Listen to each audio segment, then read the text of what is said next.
What's up, everybody? Welcome to our stream. It's Monday morning, my least favorite day. I think everybody's least favorite day, but we're going to get through it. So, Simul recovery stream. One of my only... When you see the green light next to your name, people can see you. The green light next to my name. You can make yourself invisible somehow. You can see when I'm analyzing my correspondence games. That seems kind of extreme. Like, I get it when you're playing, you know. But that's weird. I guess clicking on the correspondence game is technically playing in lichess's mind, although I'm not really. Play. Alright, yeah, I didn't realize that you could see someone while they're thinking about their correspondence game moves. Thanks. Yesterday was my birthday. We had a good birthday stream. I was luckily undefeated in my Simul, but it was kind of a light result. I mean, a lot of people dropped. We must have had like 5 games where people just abandoned the games. So honestly, it wasn't the toughest Simul for me. I feel like it was kind of a cheap undefeated Simul. But still, I'll take it. It's only the 3rd time I was undefeated. Repun is a sub. Congratulations. Thank you. B-Jock, welcome. Good morning. B-Jock with the ambulance emote. Badge. So. Yeah. Alright, we're ready to go. B-Jock, famous Serbian Grandmaster, died yesterday. Abramovich. He was only 70. I thought he might have been older, but he was born in 1951. So he was like exactly 70. You saw him last month. Yeah, he looked, I don't know. He looked pretty old. I mean, he looked at least 70. But I never met him. No, I mean 70 is not that old, man. You'll get a better perspective when you get older, Repun. Actually, my father died when he was 69, and I thought that was very, very young. It depends too. Like, if you live in the United States, I mean, it depends on what country you live in. Honestly, the average lifespan in the U.S. is much longer than. Now, not with COVID, but in general. Like, the average lifespan in the U.S. is much higher than a lot of other countries across the world. So, in the U.S., like, there's so many people who are older. You don't have that perspective, Repun. You have to understand that, like, we had, like, millions of neighbors where I lived, where everyone was, like, 70s, 80s. You know, it was, like, it's very usual. It's not that old. It's not that old compared to, you know, it's below the average, you know, below the average in the West. Anyway, here in Eastern Europe, it's probably not, you know, 70 is probably very typical here. Well, Central Europe, whatever you want to call it. He's in Serbia, the Balkans. Everyone smokes, you know. Everyone here smokes. It's not good for you. Air pollution. Welcome, Henry Lustgarden. Somehow I got talking about lifespan issues for animals, by the way. Whatever. The average lifespan? No, I think it's used. Well, you're a doctor. I don't know. Yeah, in Russia, it's like very low. So 69 is old in Russia, whereas like in the United States, it's not. You know what I'm saying? That's the perspective. All right. So Repun subscriber, Sean is not a subscriber. You should really, subscribe Sean there. Troll to roll, Sumair. So we've got Repun and Sumair first. Troll to roll is a subscriber. Did you get gift sub, Troll? Yeah, Russia's very low. I don't know. I assume India is low as far as lifespan. Eastern Europe. I'm sure Hungary isn't that great. Serbia is probably even lower. How else would I become a subscriber? You could get generous. Um, have they put past sanctions against your bank yet? Do you have a bank? I use a Russian bank, actually. I mean, I don't actually have an account there, but a lot of times I take out money from a Russian bank's ATM. I keep getting worried that they're gonna like kick them out of SWIFT. If they kick Russia out of the SWIFT system, I'm not gonna be able to like get money out of the bank across the street anymore, which is gonna be a major, major problem. Then I'm gonna have to like walk a mile to the bank machine whenever I need to take out money. So I'm hoping that they back down. All right, now we've got mainline. It's the only bank that's convenient to me, seriously. So they better not like kick them out of the world banking system. And actually, it's really good because it's one of the like more affordable. They don't overcharge for fees like most banks. A lot of banks like charge these exorbitant fees if you try to take out money from the bank machine. To keep what exactly? Screws, nuts, bolts? Well, you don't live in Turkey. At least your currency still has some value.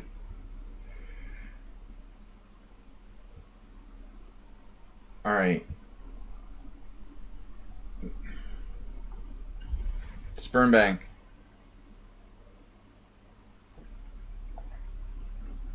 Yeah. How did you know which bank I used?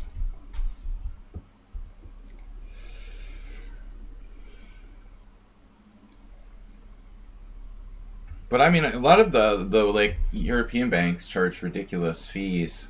They cheat you on the exchange rate too. It's really brutal. If you have like a Western bank card that's aligned in the dollars or something, they'll just destroy you on transactions where they're just ripping you off with fees and uh, and also on the exchange rates, which are totally bogus. You got to be really careful what kind of bank. If you're traveling outside of your own, country, you need to be careful what kind of bank machine you use. Don't just like use any bank machine on the street.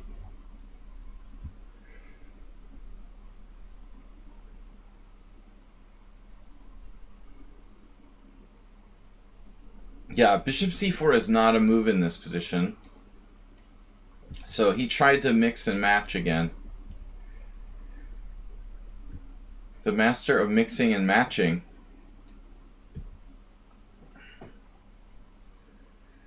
Yesterday we had a Sozin Sicilian. Почему? Кто? Конечно. Говорю по-русски язык. Очень плохо. Очень хорошо.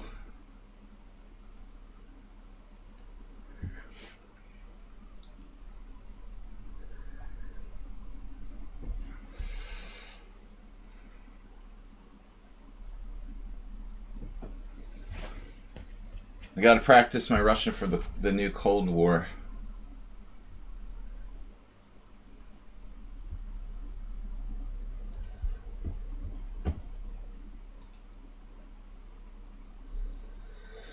Alright, kids. Repun is just Fallout Pro. Fallout 3 Pro, to be specific. I missed a lot of video games in the last 15 years.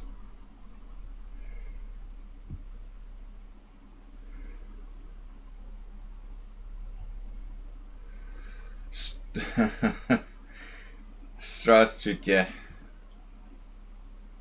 Nice. $7 an hour. It'll teach you all the bad words in Russian. How to be a Russian troll. That's not a bad deal.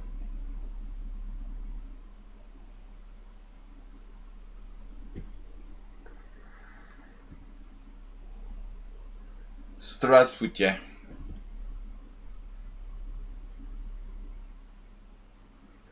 Yeah, I mean, White's setup isn't that crazy.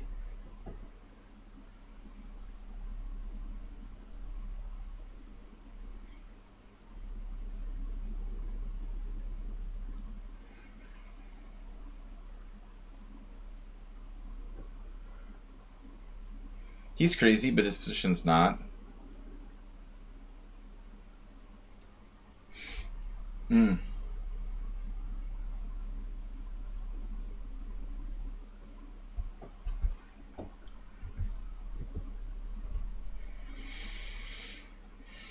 So knight a5 leaves my center control of these squares weak.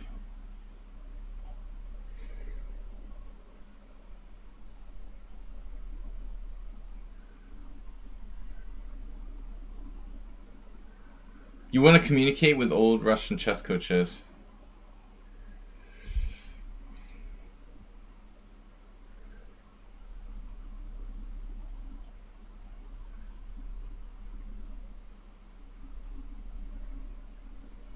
Hmm. You can buy lessons with vodka.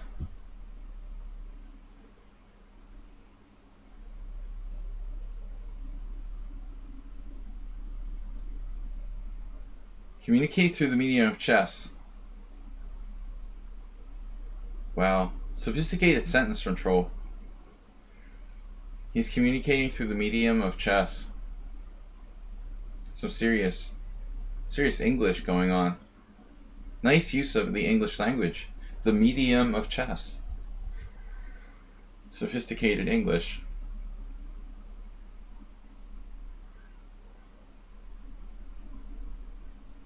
I like that. The medium. Chess is a medium. Yeah, man. C takes B. This guy, he's like 1850. Come on with that.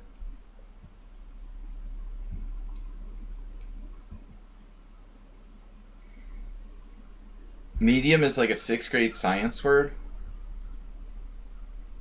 I wouldn't think of it as a science word necessarily, but I guess it can be used in science. I guess it is a science word, but it's also not a science word. I mean, medium has like multiple, like many English words, it has a multitude of meanings. I think of medium as a gypsy fortune teller who's like talking to the spirit world. Most people think of medium as like a in between large and small. I mean, how many meanings does this word have? Like 4 different meanings. That's what makes English so hard. You know, you have words that like mean 4 different things. Honestly, for foreign speakers, so that's very difficult to learn. He has a thing against bishops, apparently. How's my post birthday? Yeah, Mondays are always tough. Acerbate. See, we never knew acerbate was a word until acerbate started playing on my stream. I never knew acerbate was a word. I've heard of acerbic.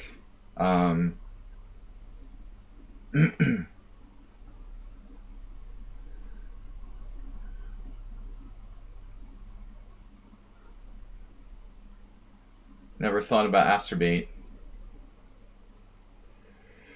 He has an acerbic tongue.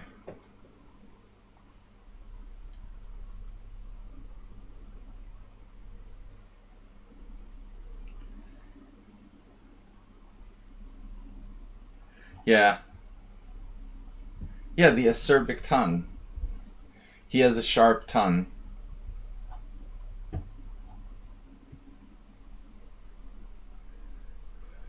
How do you spell Pacific? In let's see. What is Pacific in Spanish? Did I blunder yet? How am I ahead on time? Pacifico. So it's no S.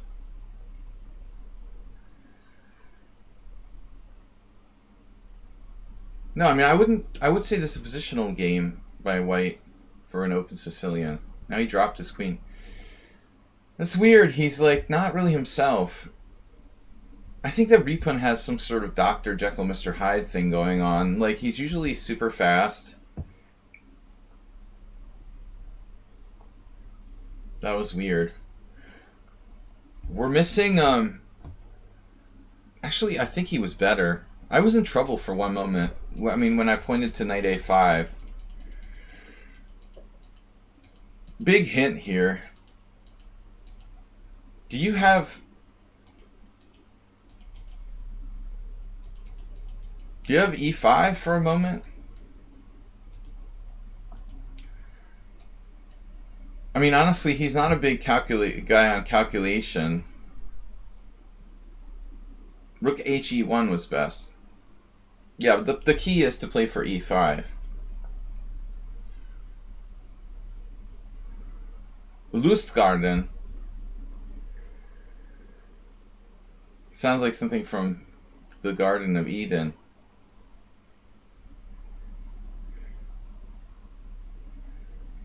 Yeah, so he has a big advantage here. I abandoned control of the e5 square. So it's like, what do you do when they just play a random move against you? I don't know what to do about that. Maybe I should just play b5. This rook c8 was arbitrary. Now, b5 is the best move. You're basically giving me a tempo. Rook c8 was just sort of surface. Not as good. Alright, so we lost a subscriber challenge from someone. I thought there was another subscriber. What is a cool suggestion? The Garden of Eden?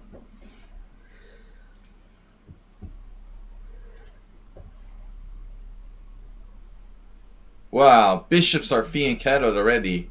The rooks are ready to roll. Rolling with rooks.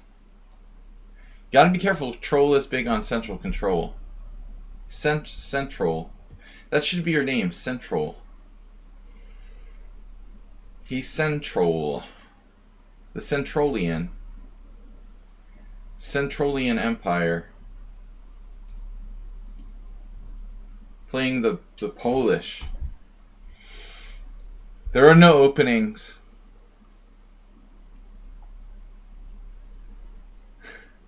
Play the Mexican defense. Yeah, it's illegal. So I can't move my knight to c6.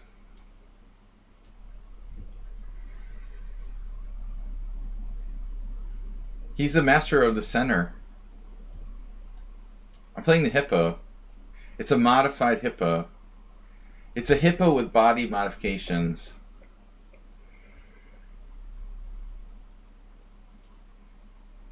Dude, we could actually convert to a hippo here. Look at that. The knights like bounce into form. It's crazy. My rooks are kind of interestingly placed. He castled. It's like my first ever chess 960 hippo. But it was like perfectly set up.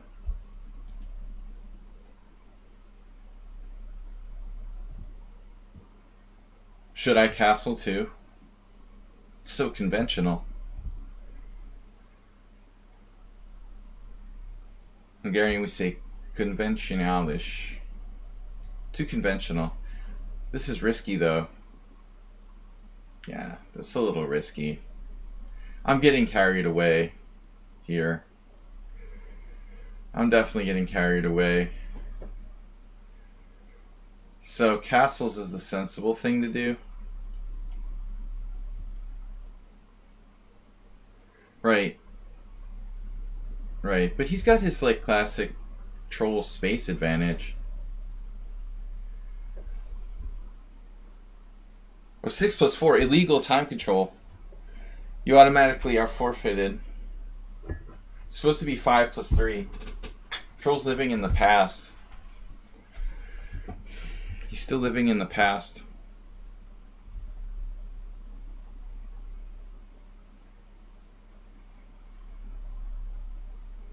Days of old, when I used to stream multiple time controls.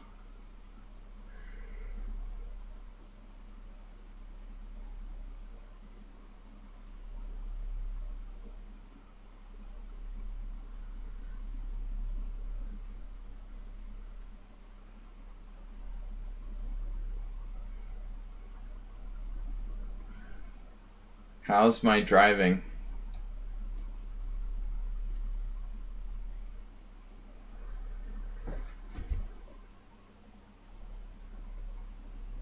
Wondering what on earth I was doing with b5. Yeah, it didn't seem like the worst move. After the game, we can check and see if that's a common response in this version of Chess 960.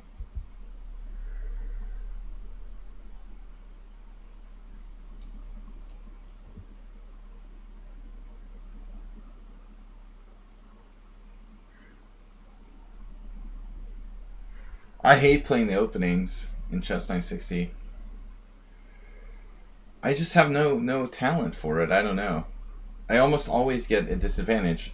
I've played maybe like 200 Chess 960 games, and I swear to you, I've been worse in the opening in like 180 of them. Why am I so bad at playing the openings in Chess 960? I don't understand. It's not like the other people are like prepared for like specific positions. And I have good understanding of like chess opening principles. Why am I so bad at Chess 960 openings? My one theory is that somehow the center seems to be increased in importance. So hypermodernism doesn't seem to work as well. I don't know.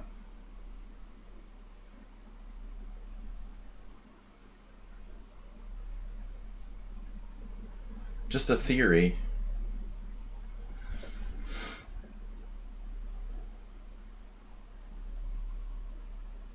Working theories.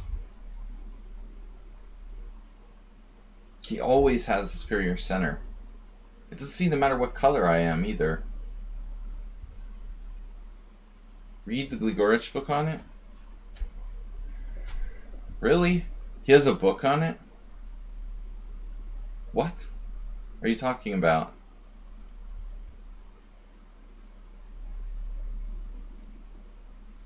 Gligorich wrote a book on Chess 960. Dude, you're like hypermodern is lame anyway. You're like the noob that I met at my first chess tournament. He was like, Nimzovich sucks. He went on to reach like a career high of 1400.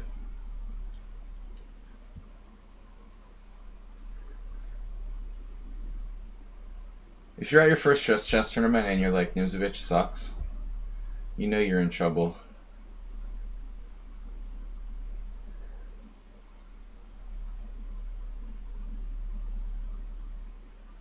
But you know the two things you just said are like, they're like a conflict. Nimzovich is the father of hypermodernism.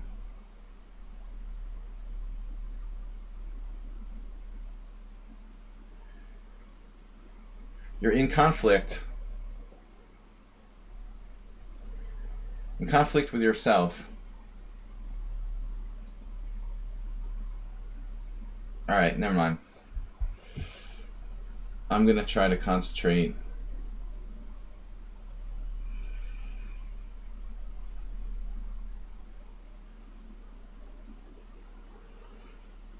Yeah.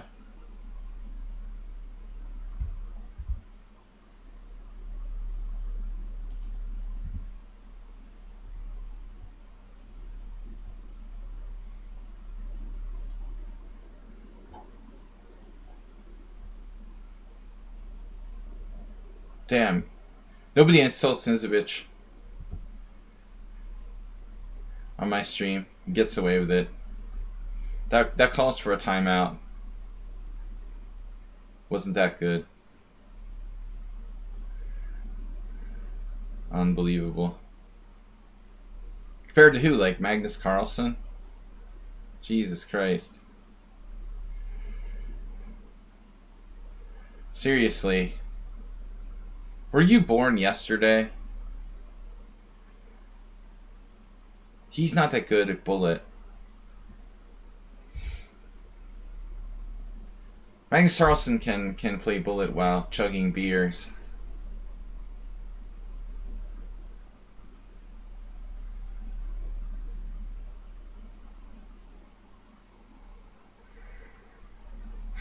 What am I doing here? Cool is one thing.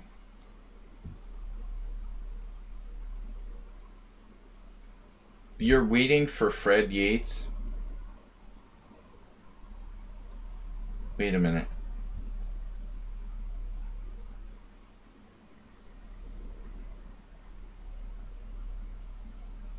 Who's Fred Yates? You mean Yates, the master? From like 100 years ago? What's my review of Nimzovich My System? Well, obviously, it's a good book. I mean, what can I say? I don't have reviews though. I've never done book reviews.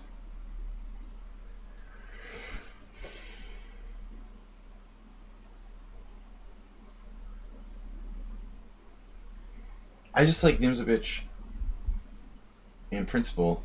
I never like reviewed his chess books.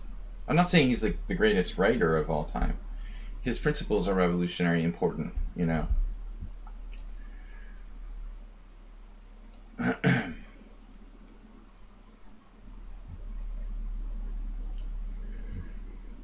Yates.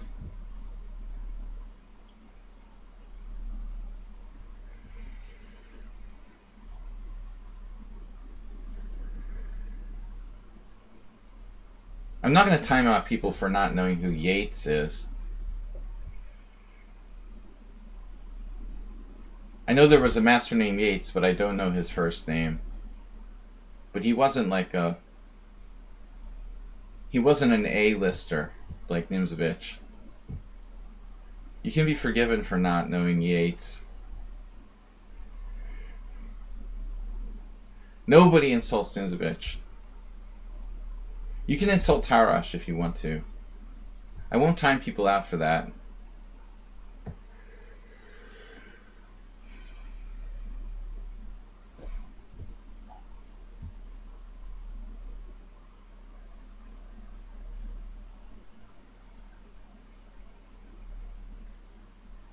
So what's happening here? Free pawn?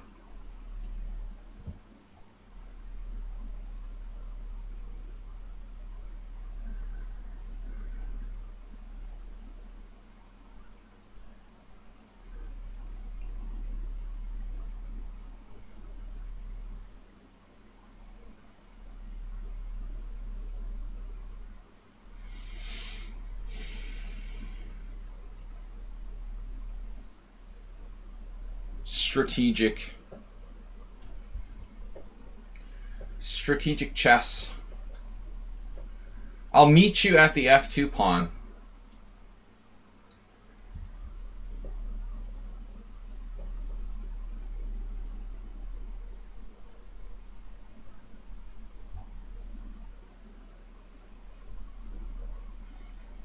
Yates was a top British. He was a top British player.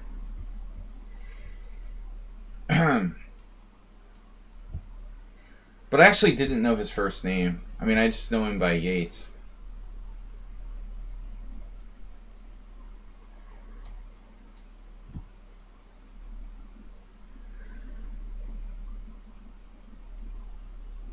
Percy Hepworth is a British chess fetishist. He likes the early British players. Look, I like Joseph Henry Blackburn, but Yates was not like... He wasn't on my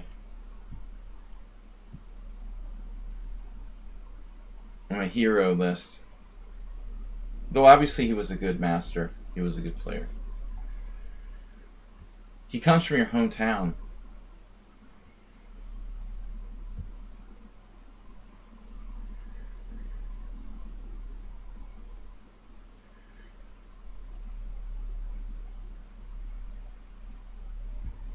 He was a respectable, strong player for his era.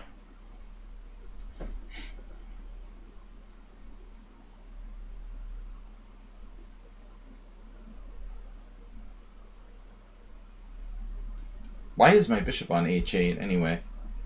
It's chess 960. And how is Troll so freaking fast? Another question. He used to be slow and then he became fast. You only like Russian chess legends. Why not? Uranium.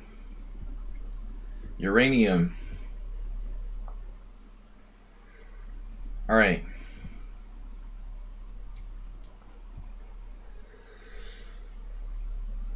Uranian chess legends.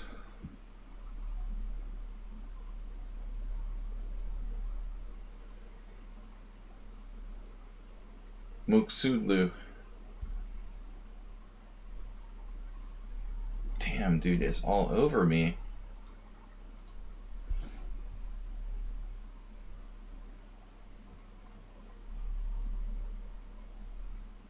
He's like positional genius and insanely fast.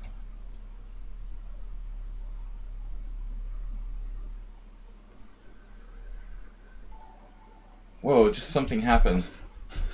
Someone's distracting me.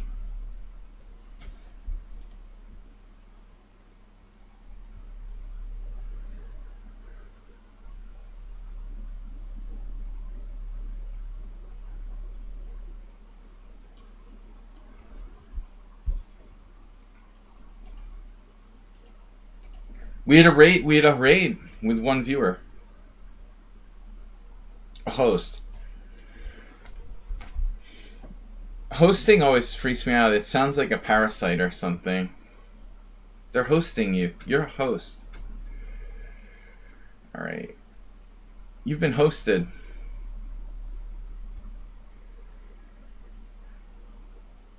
Well, the raid sounds bad too, actually. You've been attacked by pirates or something. Like, thanks for the raid. That sounds so weird. Now Troll started to slow down. Thankfully.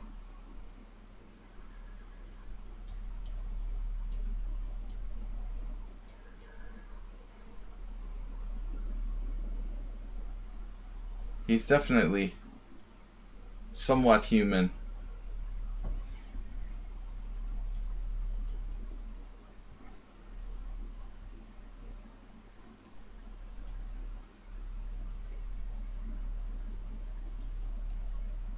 A little too human.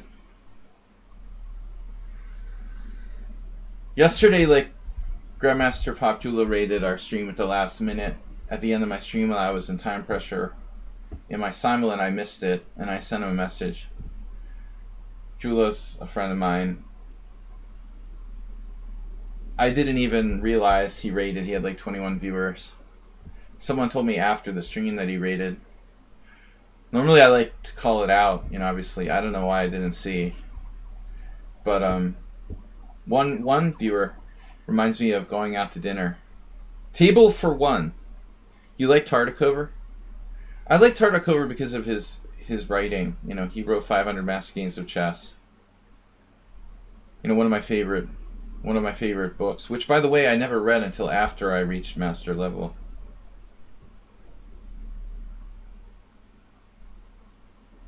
I like how Dr. Tripchan says I only like Russian chess legends. Oh, and Alyakhin.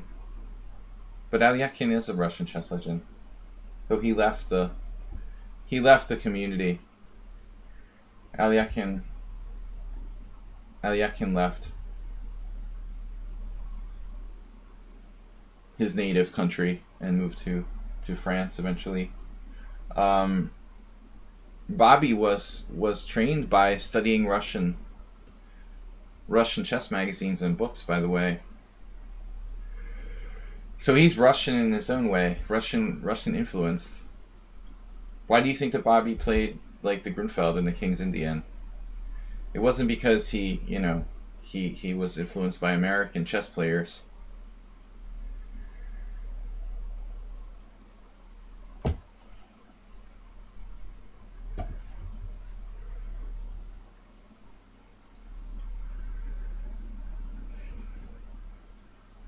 Hey, it's Miro.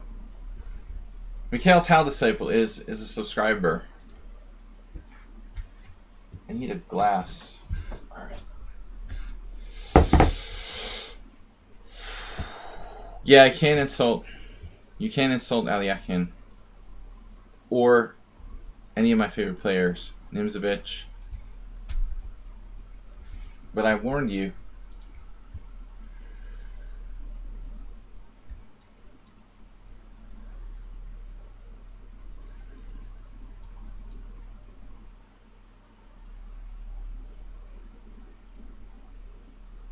You know, I'm having this weird flashback about the guy that I talked about at my first tournament.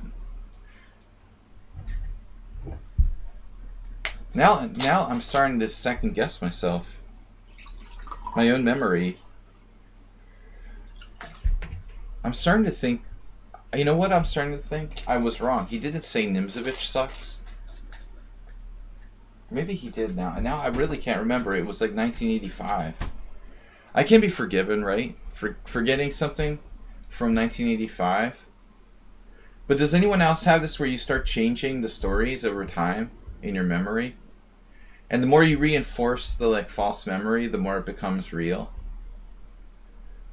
Has anyone else done this? You have to be, I guess, a certain age to start doing this, but you misremember something, then you start like reassuring yourself that the wrong memory is right, and eventually like you replace the whole story with something that isn't true. I'm beginning to wonder if that guy didn't say that Alyakin sucked, you know. Now it's really weird. It's just sort of like floating around in my mind. Maybe he said Alyakin sucked and not Nimzovich, but I can't remember now. Because Alyakin was a huge, like, Alyakin was influenced by Nimzovich to a degree.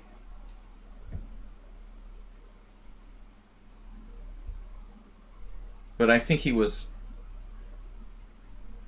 more a little more classical than Nimzovich. So we're playing a Petrosian system with h3, however.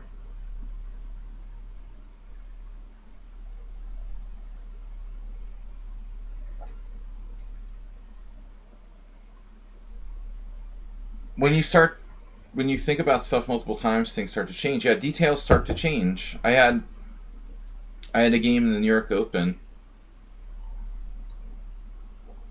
in like 1995, and I was even arguing with this guy who's really knowledgeable about chess tournaments and local chess tournaments where I lived. I started arguing that I played a different player. Then he like looked it up and I was wrong. I had inverted like one opponent and his like friend who I saw him with or something, and in my mind I played the friend instead of this guy. Yesterday my opponent, like after the game, said that he thinks we played before. That's scary. That's like having like a drinking blackout or something. I have no recollection of playing the guy before. He said it was an accelerated dragon. Well, that's very possible, but I still have no recollection. Like, you know, not known for drinking large amounts of alcohol while I'm playing. We can create fake memories. Yeah, I never studied this enough in psychology. It's interesting. We actually start to create false memories. Donald Trump's good like that. With like the entire country, we can start to create imaginary memories. Uh-oh, knight g5 first. This is a problem. Maybe he really is a Mikhail Tal disciple. I think you should study Petrosian's games too.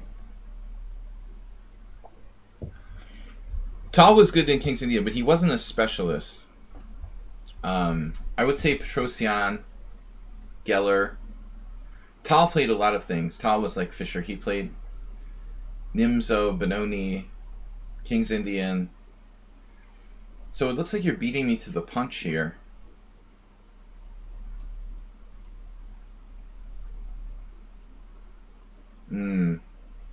What about f5 though? My f2. Jeez.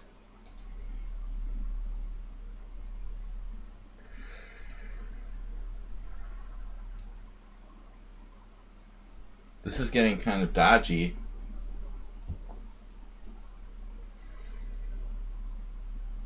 Okay, Tal played a good King's Indian. But the interesting thing about Tal is, like, as great as he wasn't really like an opening specialist. Real Misha would have played e takes f5 with white. Real Misha. That's Ben Feingold. You're confusing Tal with Ben Feingold. Slightly different. Okay, now black is like bankrupt on the white squares.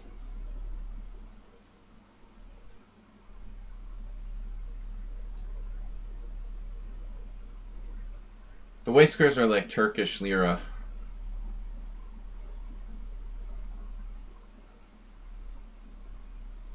Nope.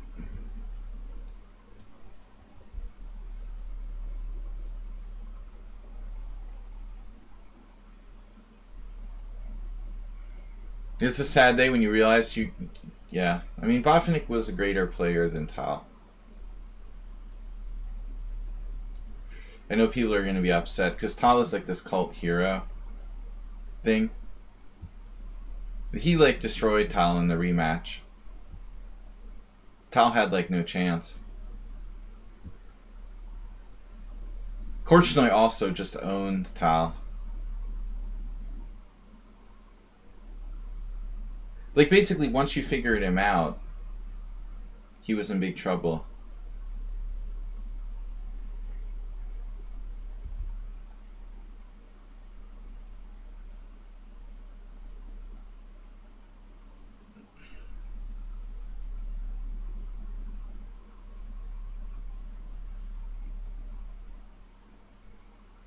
Botvinnik wasn't ready. You know, he didn't know how to play against him the first time around.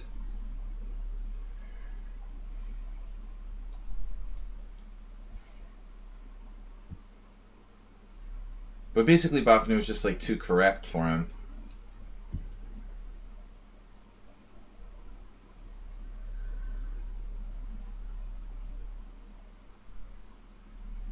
I mean, Tal could play correctly if he wanted to. But he wasn't, you know. Then he would just be like another average grandmaster if he tried to play like this sort of totally correct style.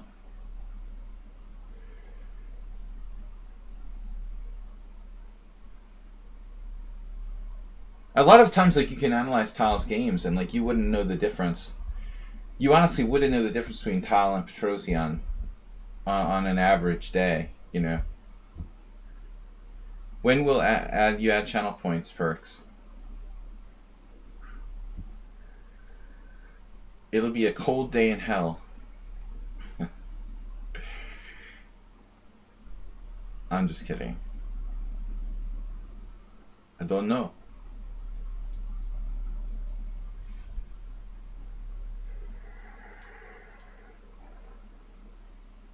We need some good suggestions for channel points.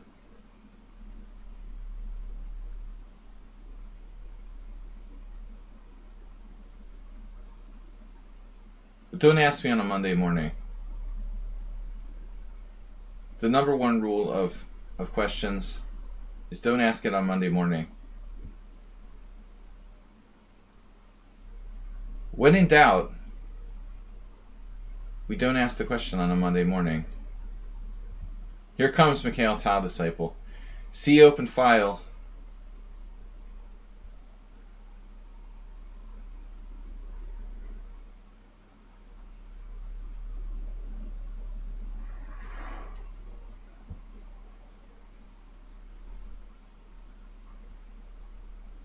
I just realized that, hey, where's my king protection?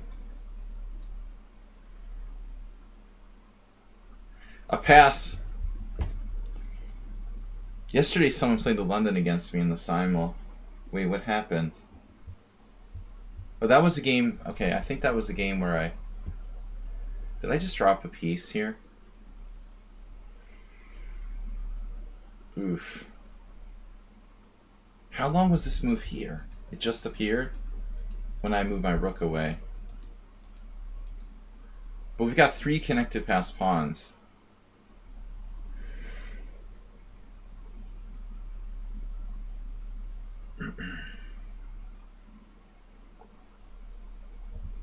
How many connected past pawns do we have?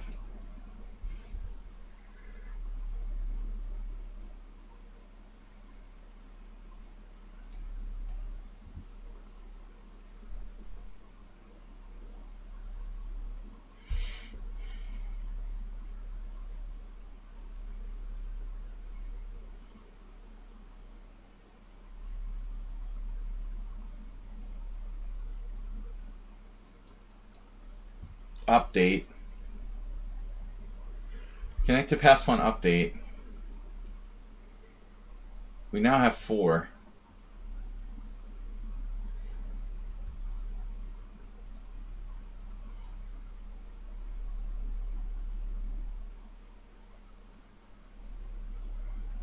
It looks like one of Magnus's bullet games from Tuesday night.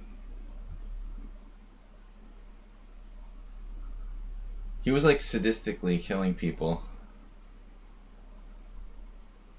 I never watch Magnus or anybody like streaming Bullet normally, but it was fun to see him just having fun, and he doesn't take it too seriously.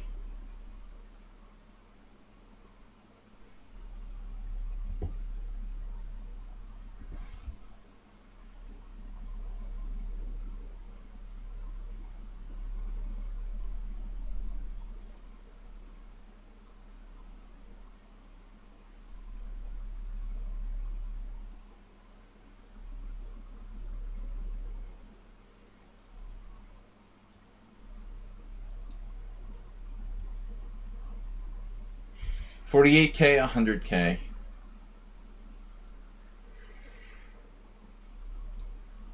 For $100K, you can have your own memorial tournament.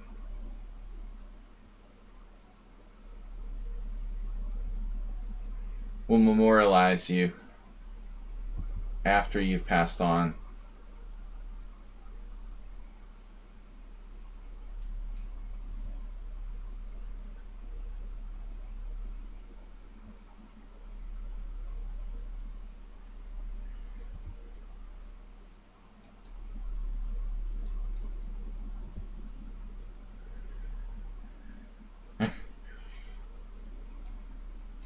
The Nepo Memorial Tournament.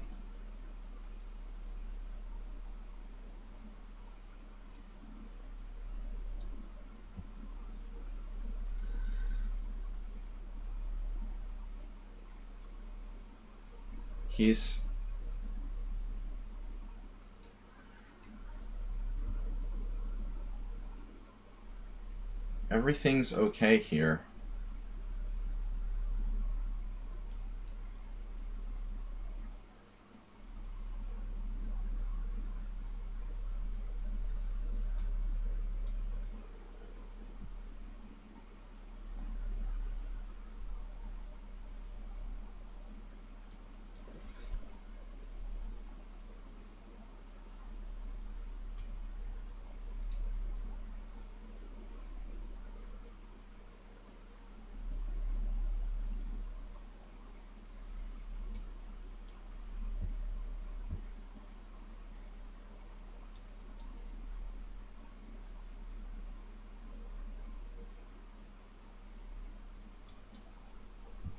How fast is this guy?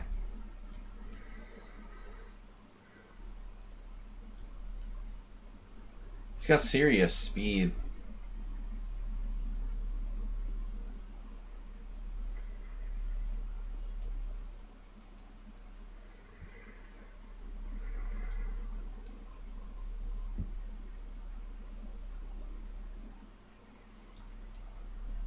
Oh my god.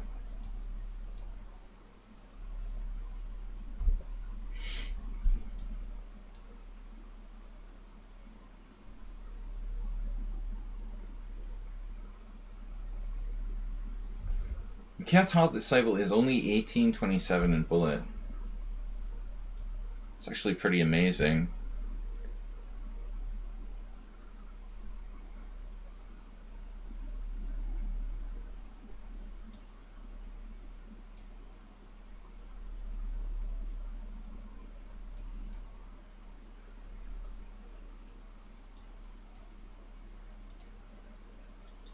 He's pretty fast for a player who's only 1827. He totally out-accelerated me.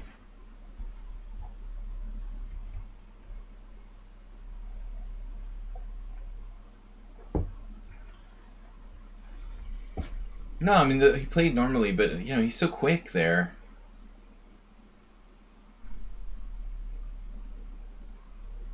Alright, we got challenges. Who are subscribers? Just Hey It's Miro. 3-0 doesn't count. Hey It's Miro. No questions on Monday morning. Especially the Monday morning after my birthday. What year are we going to redeem channel points?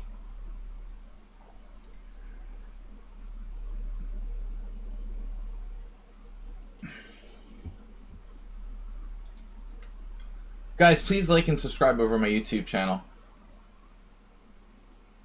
We do put all the replays over there. I am planning on making some new videos for the YouTube channel. If anyone has any concepts for funny channel-related themes,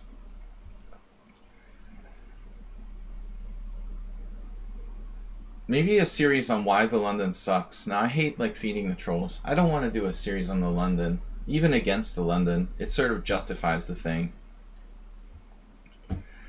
No, funny concepts. I want to do like short videos on funny concepts. What's up, Astrobate? Any suggestions?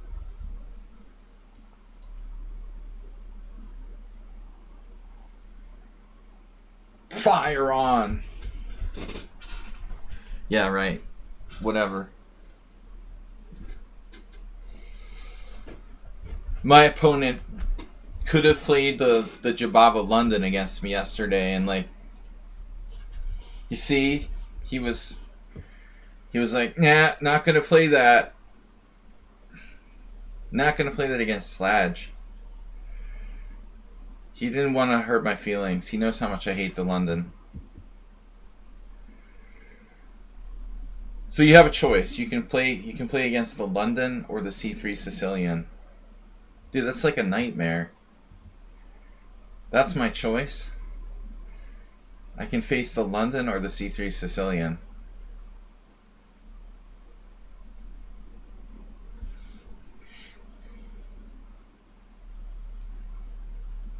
Oh man, the G3.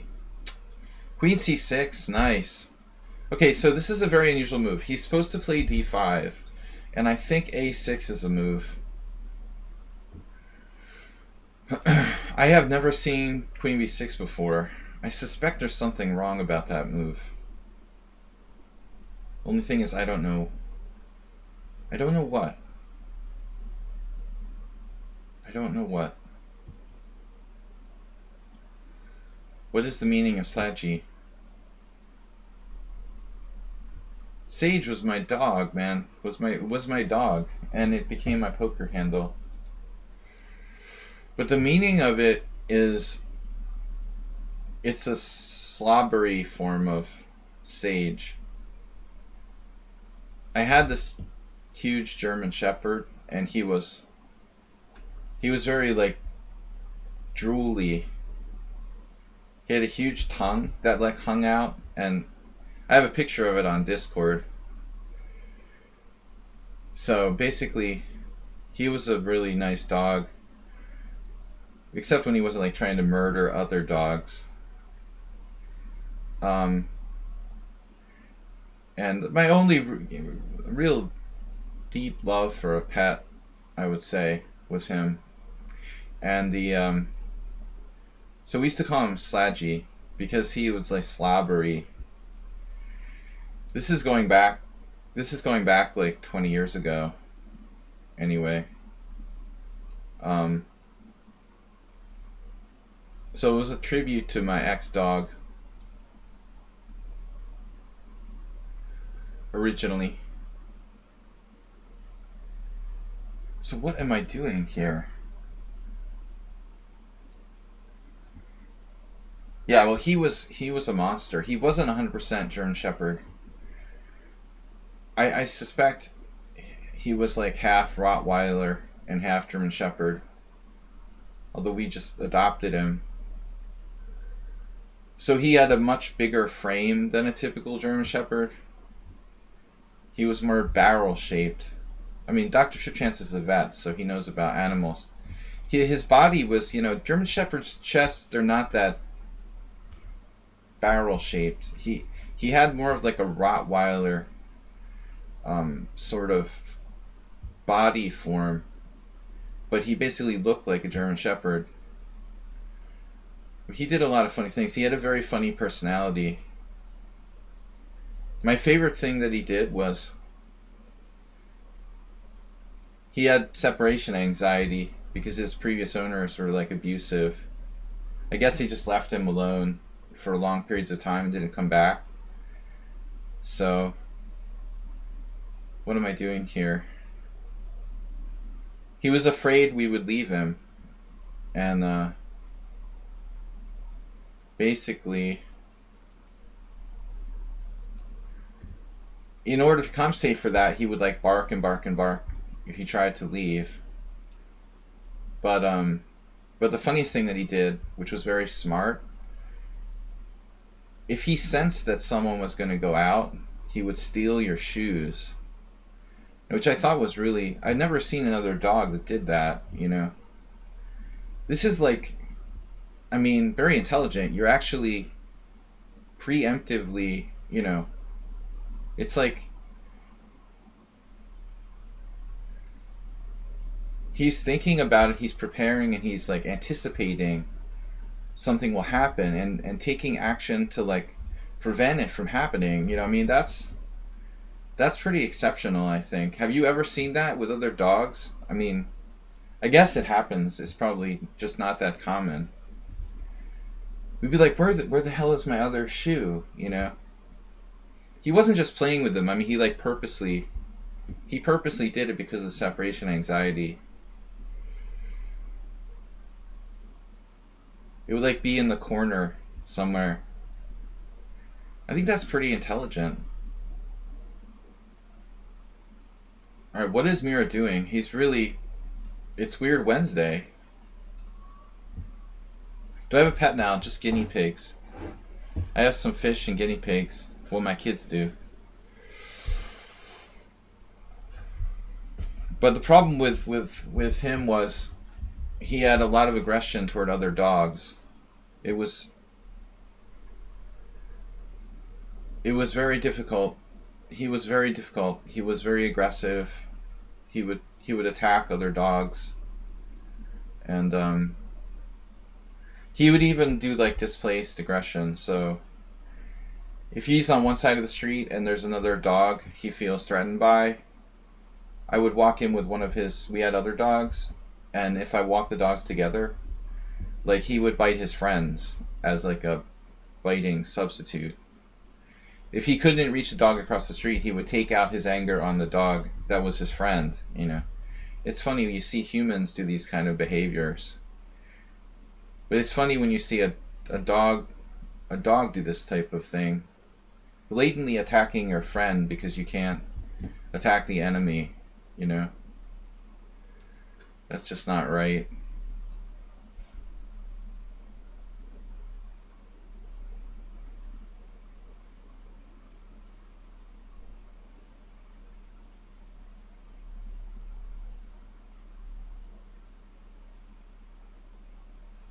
Oof. Oofdom. Clearly someone is down with development. Did you have B5 there, my man?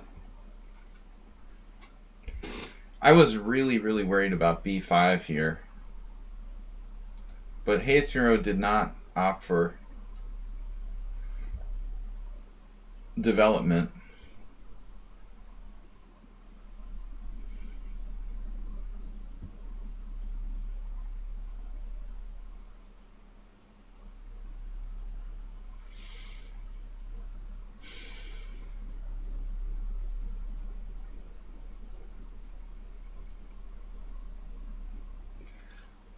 Hey, it's Miro, disciple. Alright.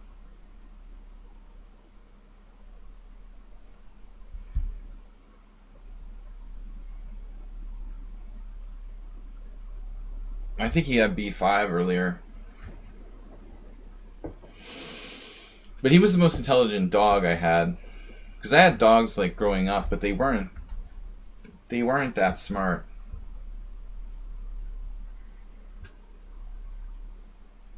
And he was very faithful. When we first got him, he like ran away and I had to run like 5 miles to like catch him. That was like the hardest I ever ran.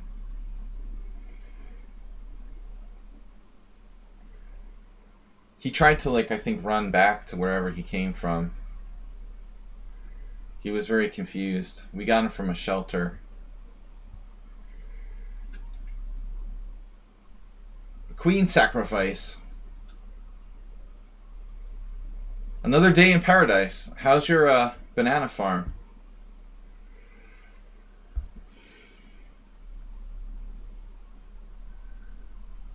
Well, you got the garden in the backyard.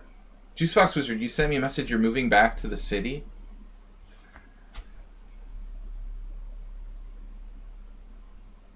But that's sort of sad. After all said and done.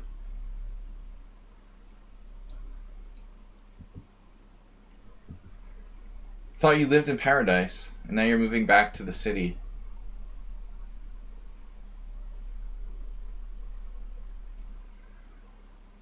Man, Hey It's Miro is really unorthodox today.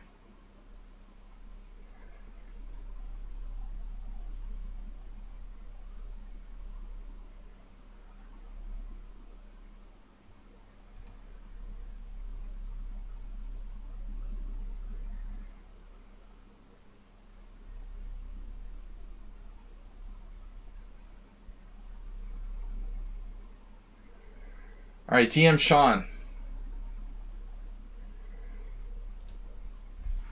I don't know, Hey It's Miro, that was a weird interpretation. You're not supposed to play Queen B6. Is that an actual variation?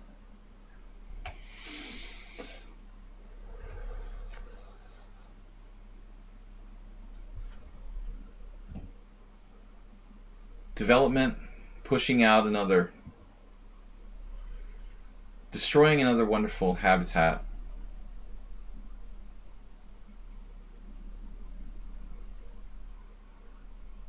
Abject Pawn. Welcome to Monday morning. I'm a little groggy.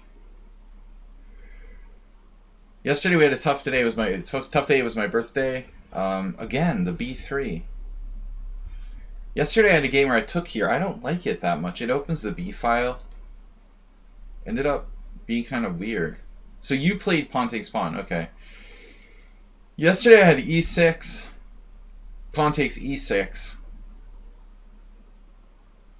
And you played the other variation.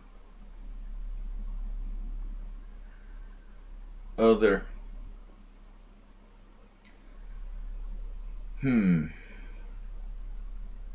I'll try a different continuation altogether.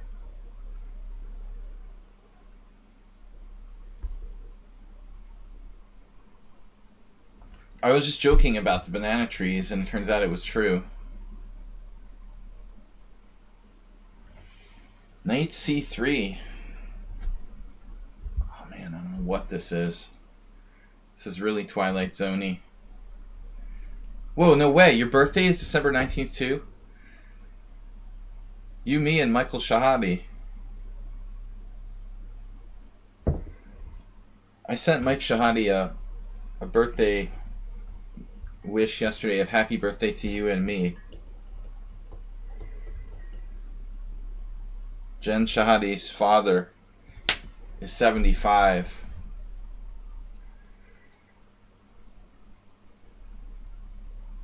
He's a chess master from Philadelphia.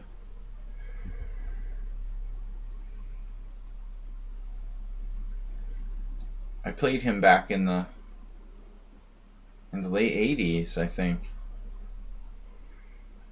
one of those people, he like accepts your friend request on Facebook and doesn't know who you are. He was like, "Who are you?" I'm like, "Why did you accept me as your friend on Facebook if you don't know who I am?" And then ask people who you are. It's so stupid.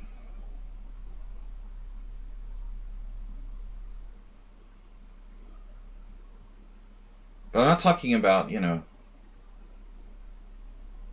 not talking about his son. I mean, this is the dad.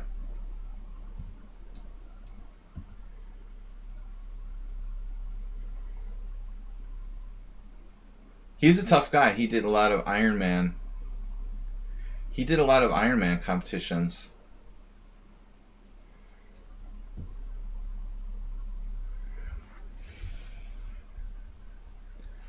That'll keep you in shape, to make it to 75. I suppose.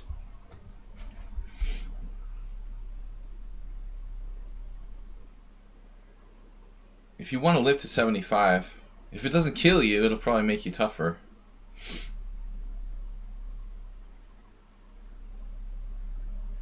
But anyway, the only other chess player I know with my birthday, our birthday. That's really funny, Abject Pawn. It's funny that you just came and our birthday was yesterday, and you hadn't been on my stream for a long time. Strange coincidence. Our birthday. I don't accept people's Facebook friendships if I don't know who they are. I mean, they don't have to be a close friend, but at least know who it is. You have to ask who they are. That's weird. Who are you? I was like, what?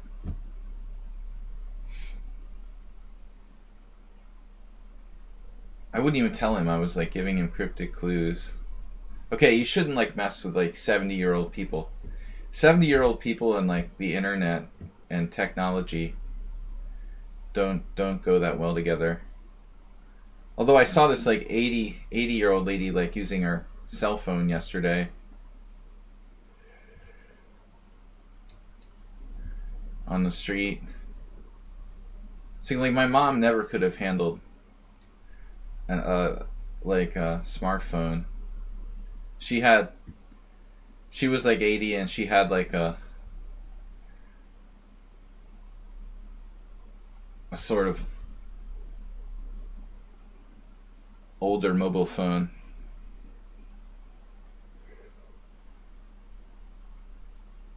Accepting friends on social media if they're pretty. Dude, those are Nigerian death cult scammers.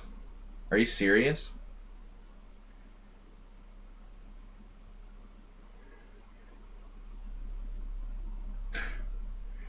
They probably have a lot of those in juice boxes, neck of the woods too. You better be careful with that, Trip Chance.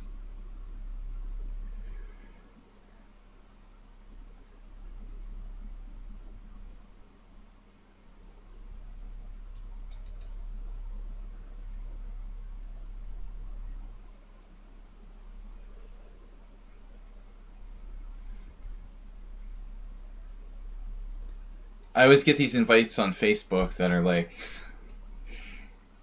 some pretty girl, and then it has some weird Nigerian last name or something, and then no friends, no information. I'm like, yeah, that's normal.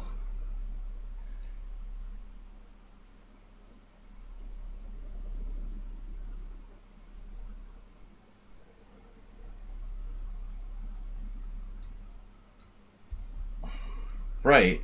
Exactly. Exactly. Just a random Michelle wants to be your friend.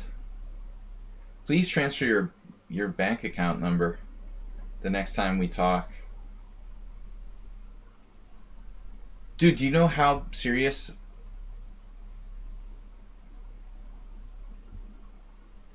this Nigerian mafia is.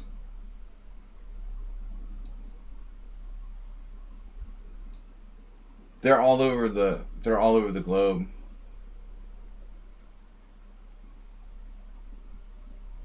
What originated there? Even everywhere. South America, Italy. It's crazy. I read a story about it. Billions billions of dollars. And they just like murder people. It's really scary.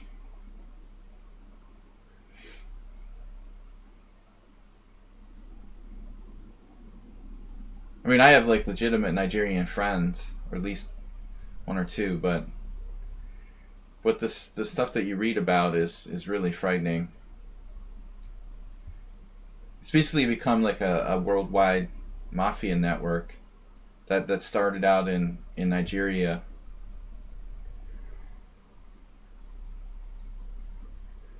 but it's now worldwide.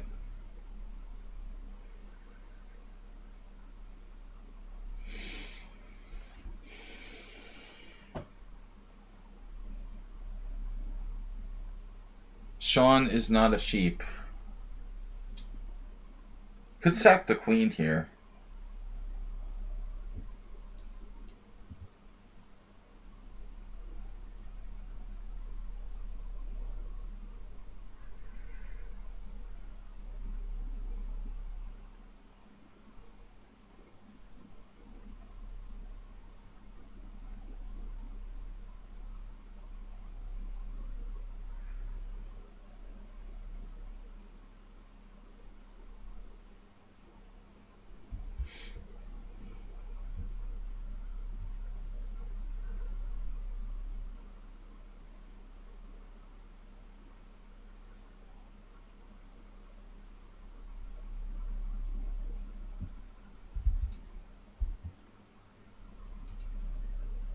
$37 seconds.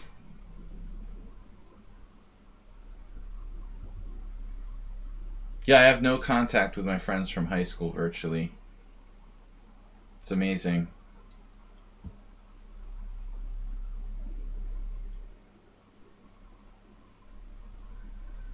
There was someone.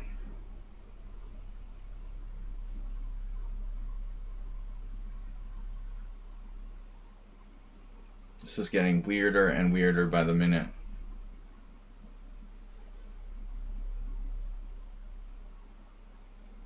Sean is a really unique player.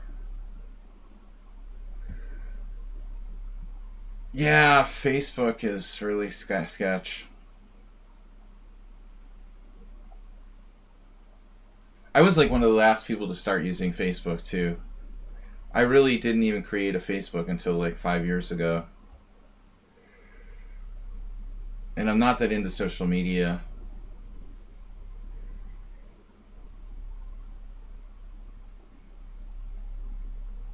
Dude, PayPal is horrible, Juicebox.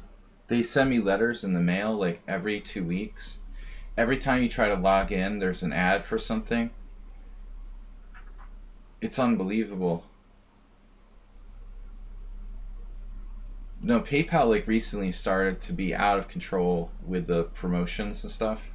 They'll send me like a letter, a physical letter in the mail every 2 weeks, like trying to loan me money.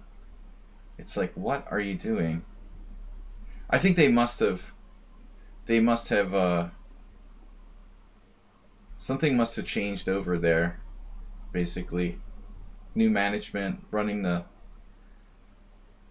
Jesus, look at this guy.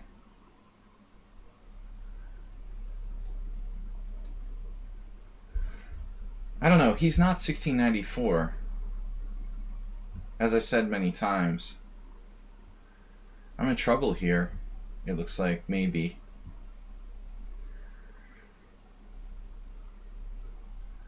What is the best way to send money to USA accounts? Pff, who knows? I try not to send money. Try to avoid sending money to anybody.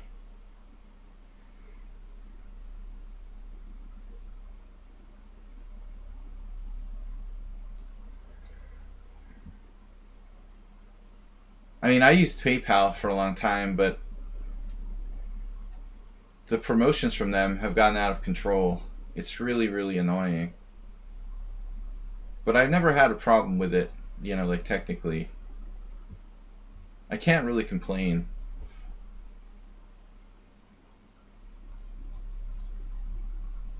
Yeah, Venmo is good. I mean, obviously you could do like MoneyGram, something like that.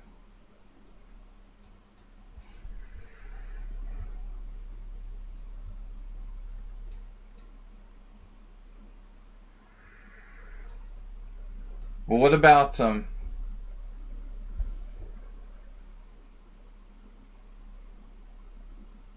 all the same thing. What about Western Union? I mean, Western Union still.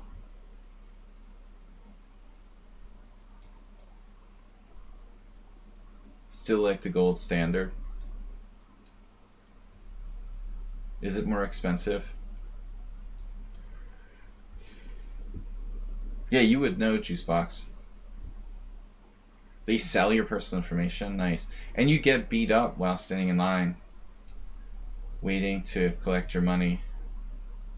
That's what happened to me.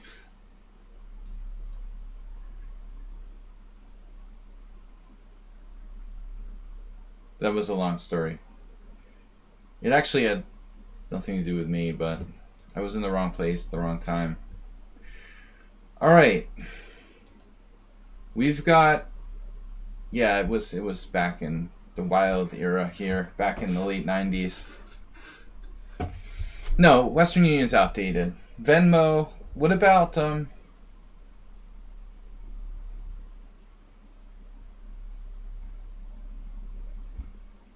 don't know.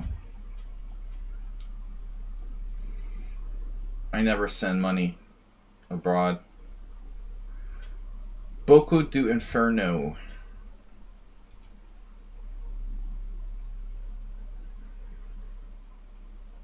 I think there's some good Nigerian banks.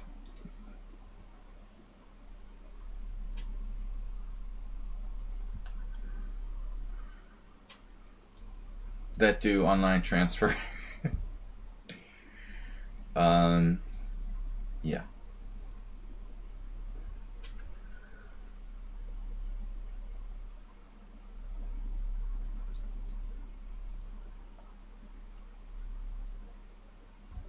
A4. Immediately A4. It's a Chigorin.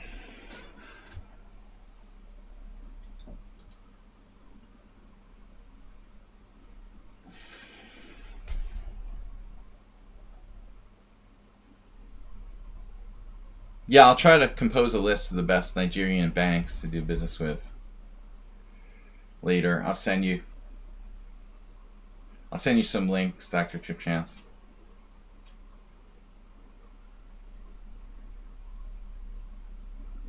If that doesn't work, you can try like Somalia or something. Alright, so seriously.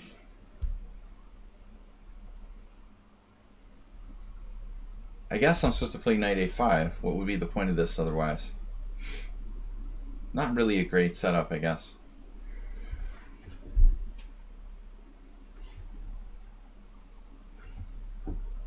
Oh, what about Google Pay? Actually, Juicebox, have you tried Google Pay? I don't know, I had a problem where I don't think I could use it in Hungary. But I think now maybe you can. Like 2 years ago, I couldn't use Google Pay, but I think maybe they've expanded.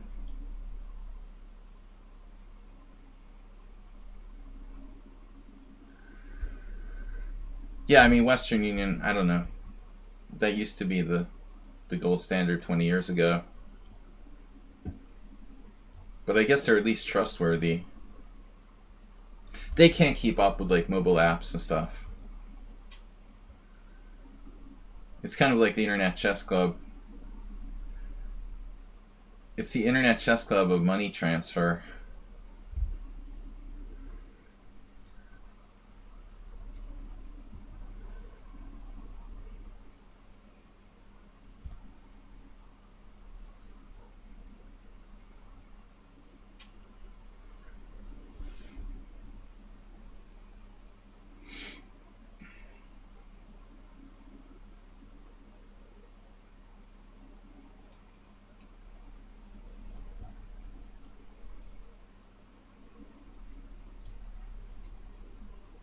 I just had a problem using. I used Google Pay in the States, but I had a problem using it here in Hungary.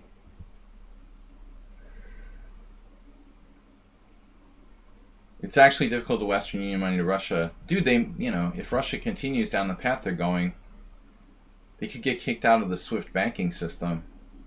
That's like the biggest threat against them.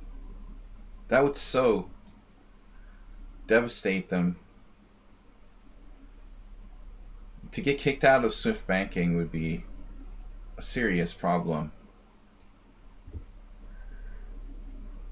I mean, I don't know.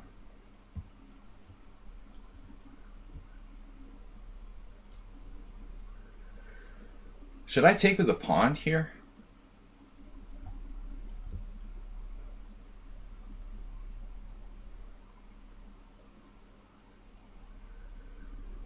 Knight takes looks kind of lame. But my knight is a huge liability sitting out there on a5.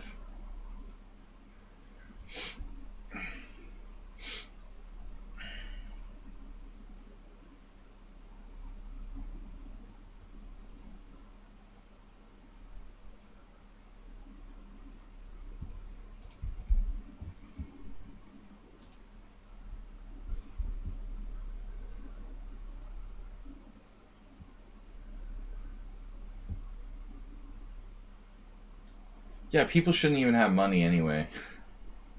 What's the need for money?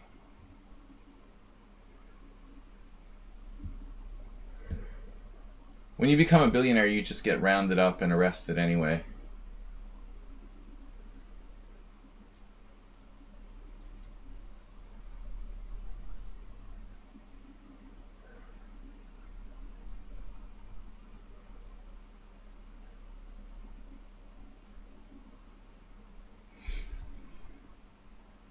All that work for nothing.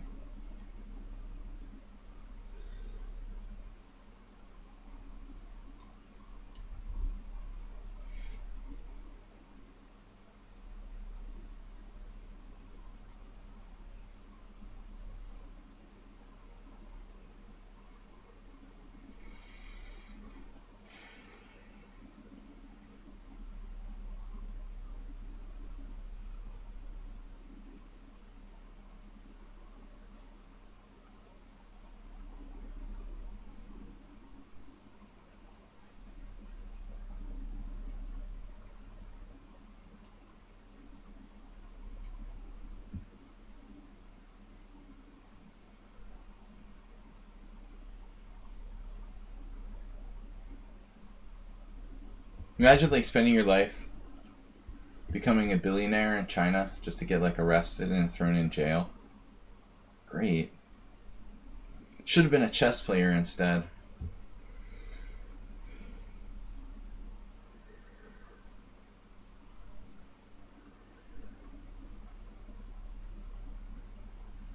Not that I have all the sympathy for billionaires, but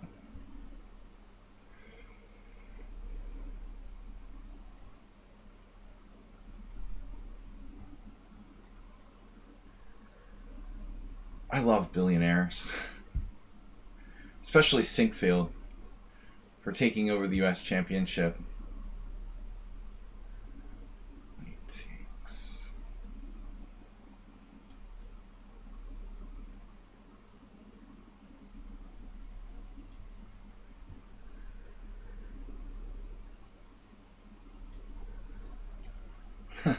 It's a trick to like keep my knight protected on d2.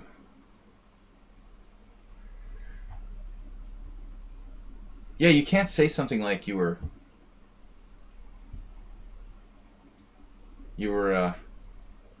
abused by a party leader or something. Rook takes. White is... I don't know, man. The world is in a strange place. I didn't think it would be this bad. This quickly. In my lifetime.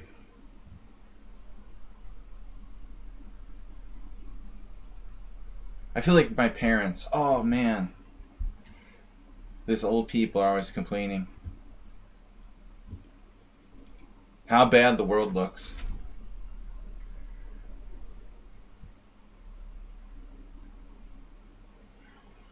Is it just perception, or is it really getting worse? Alright. Guys, we got about 40 minutes. I got 30 minutes, 35 minutes left.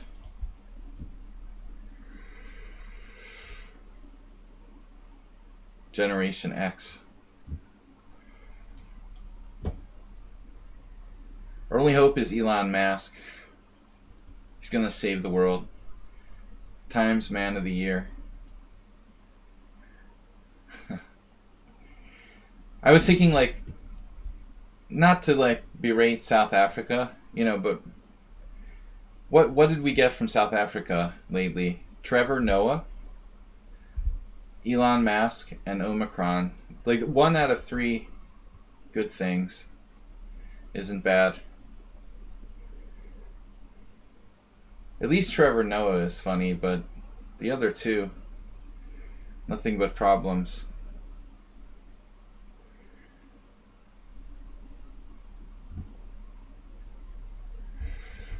Antiviral research.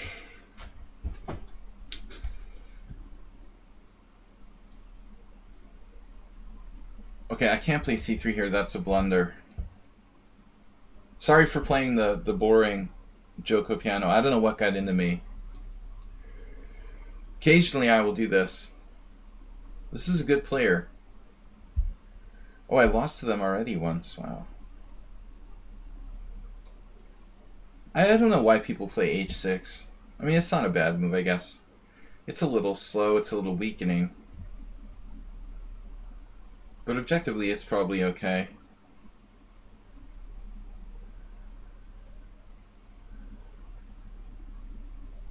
No, I know.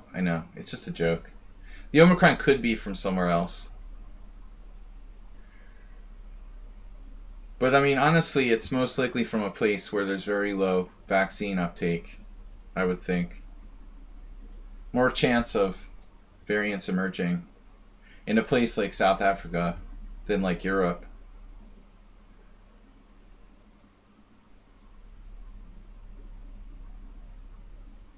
But I mean, that's not a guarantee, Like, it could just be like a household cold merged with COVID.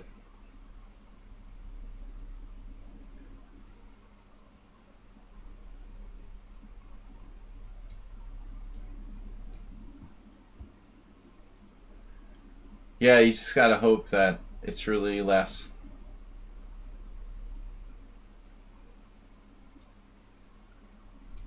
Less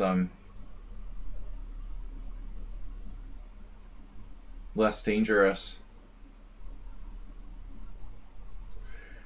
The latest thing I read was that studies are saying that it seems like the duration of illness is actually slightly less. The people are getting it, but they're also recovering faster. So that's like kind of a good news, maybe.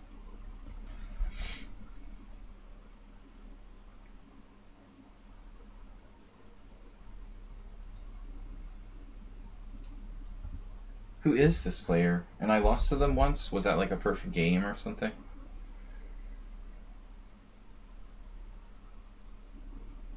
I don't remember. They've used 10 seconds for the whole game. Okay, it's a standard line.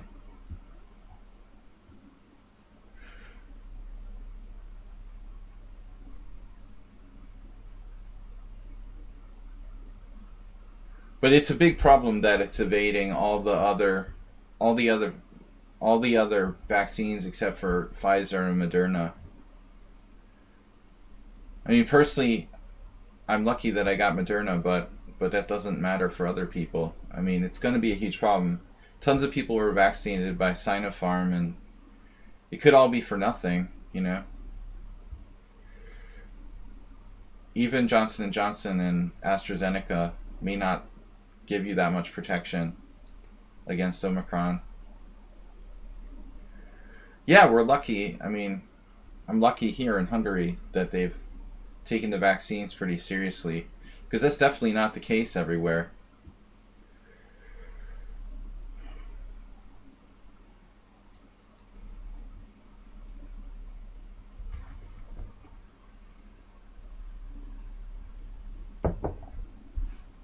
But we've got like no real lockdown. Netherlands just did a general lockdown.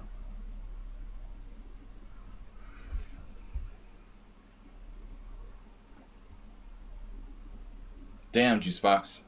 You're unvaccinated?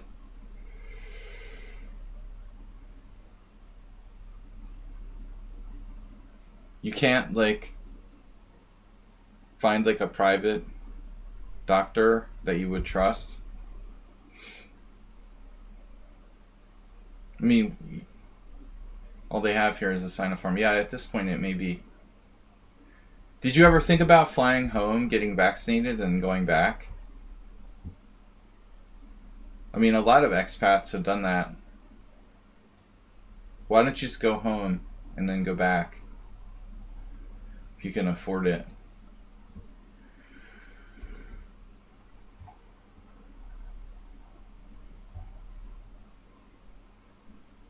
Yeah, another thing that I disagree with, I feel like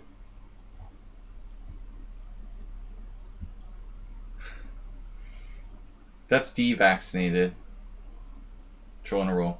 You have to get devaccinated. And this guy is like a pro. He's 2208 pro.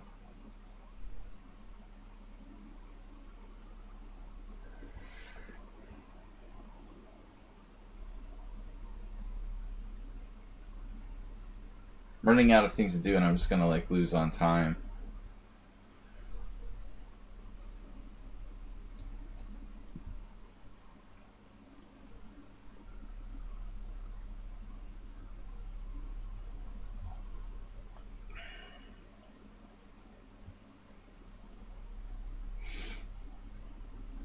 Right, a lot of universities in the US are doing online education again now.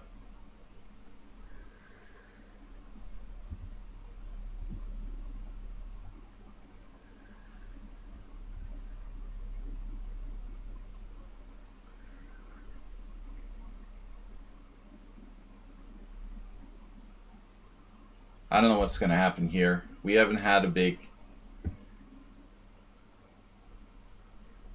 influx of Omicron, but it would probably going to hit here a little after. It usually hits a little later than other places. We're going to get hit by it eventually.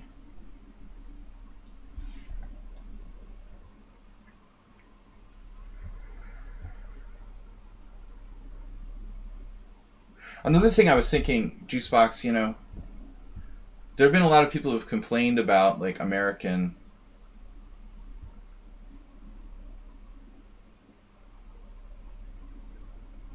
expats have complained they should get access to vaccines.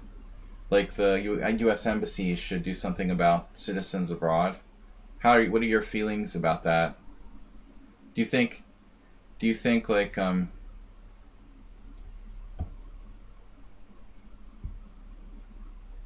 they should owe us that? Or do you think like that's not the obligation of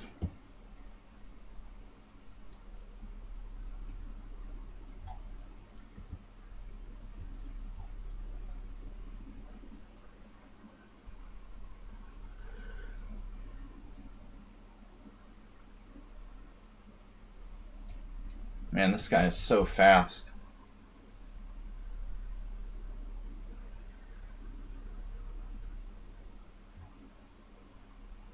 It took me a long time to get vaccinated here because I'm not a citizen. The legal residents were like really delayed.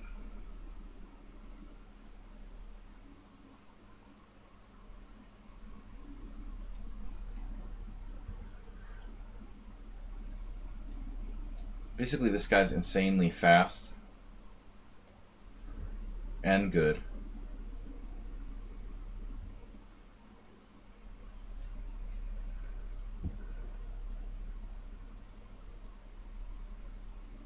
He seems like kind of strong for 2200, honestly.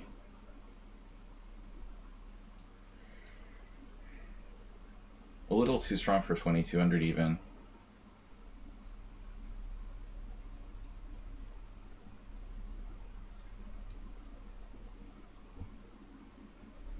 He's already 1-0 against me. He's gonna like beat me again. Why is he only 2208? You gotta ask yourself. Of course, I play 1600s who play like Masters. But he's basically perfect. That's pretty disturbing. Perfect and doesn't need to use any time.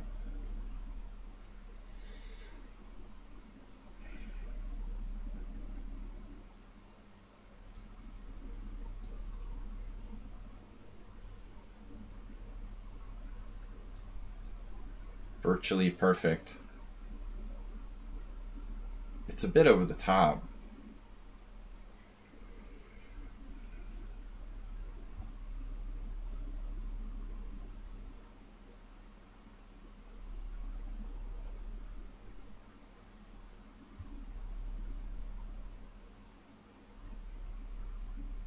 He should easily be like 2400 with this strength.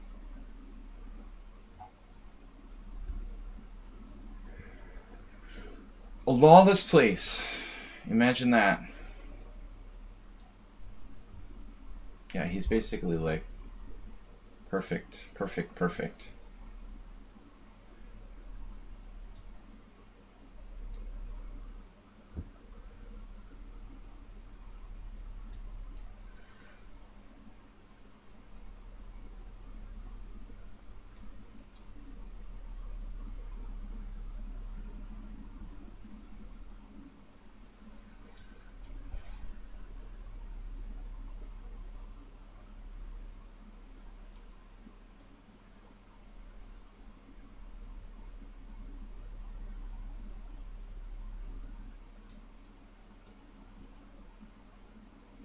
Am I lost yet, dude? How are you 2208? Like, seriously.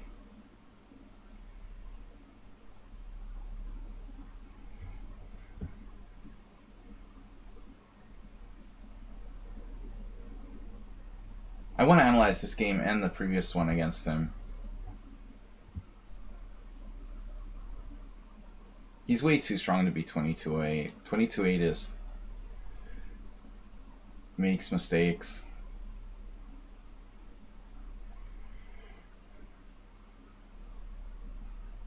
And he's like 10 times faster than me.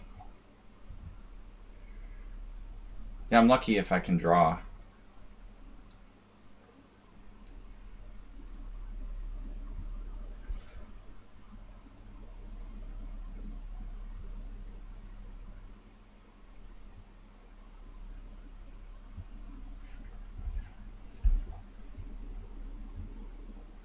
I don't think white is really better, world loser. I'm probably not worse. Am I really better? Well, I don't have any time to even think, so there's that problem. If I'm better, we're talking about like 0.1 better.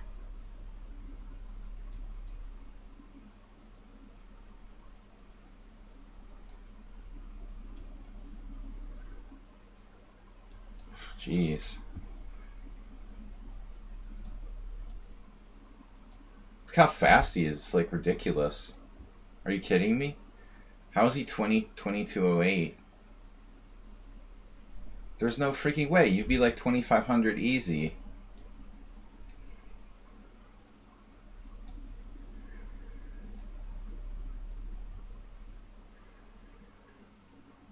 Uh-oh. Maybe I can lose this.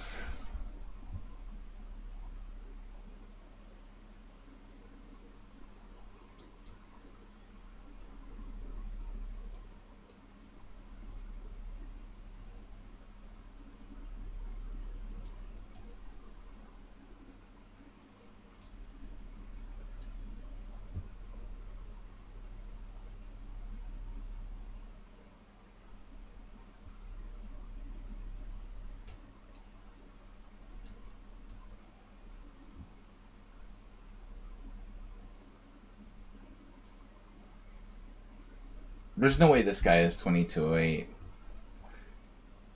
He's way better than that.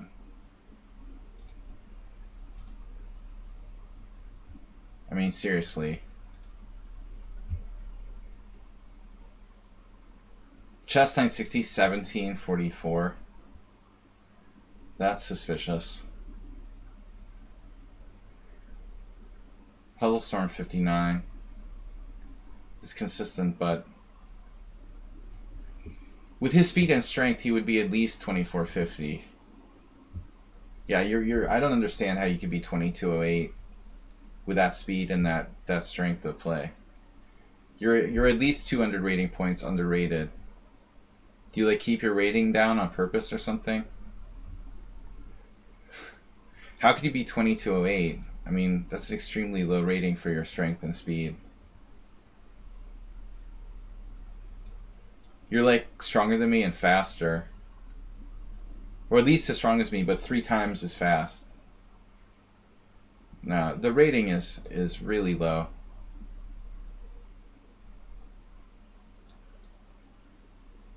You made like very few mistakes for the speed. It's a little ridiculous. I would never play a rated game against you. You're like the strength of the average like 2450 player on here. You just play normally. Well, I mean, you're 250 rating points underrated. Just letting you know. Easily. But very generous of you to offer a draw.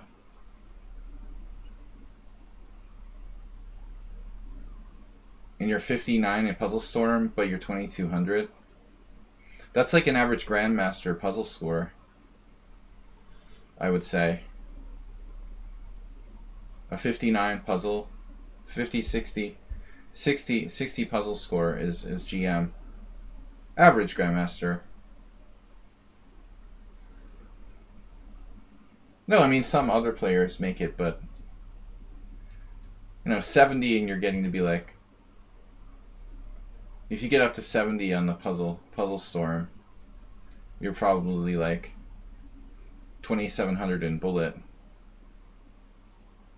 Yeah. There's some people who specialize in doing those puzzles. So it doesn't necessarily mean you're that strong, but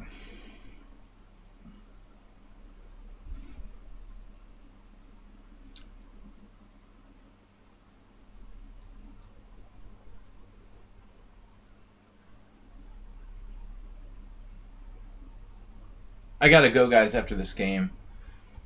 Maybe. Probably. Yeah, I mean, so Dr. Chip Chance has a 50-50 something. You could probably do better. I'm like in the high 40s, maybe. Because I'm slow. Like, my accuracy is good, but I'm just not that fast. Okay, I didn't do hundreds of them, but just a few.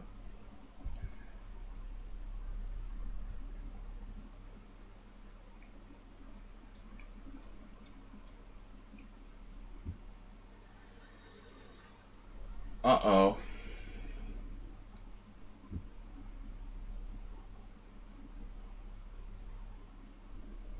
But I mean, 2200... It depends, Mostly I would, like, wreck the 2200s in the hourly arenas. Why don't you play Rapid game? Well, I like Rapid, but we only have a limited amount of time. And Rapid takes a lot of time, so I only have 2 hours to stream.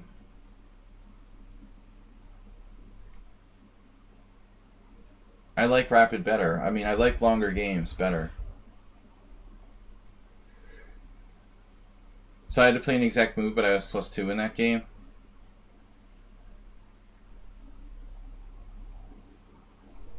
I was like about to lose on time at every moment.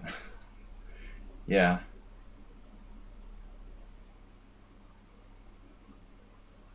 He's extremely fast. But also not making any huge mistakes, Like little inaccuracies, yes.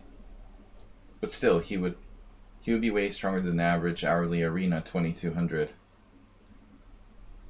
mean, those people just like... If you play in the hourly arena against the average 22XX player, I think they're considerably weaker than my last opponent.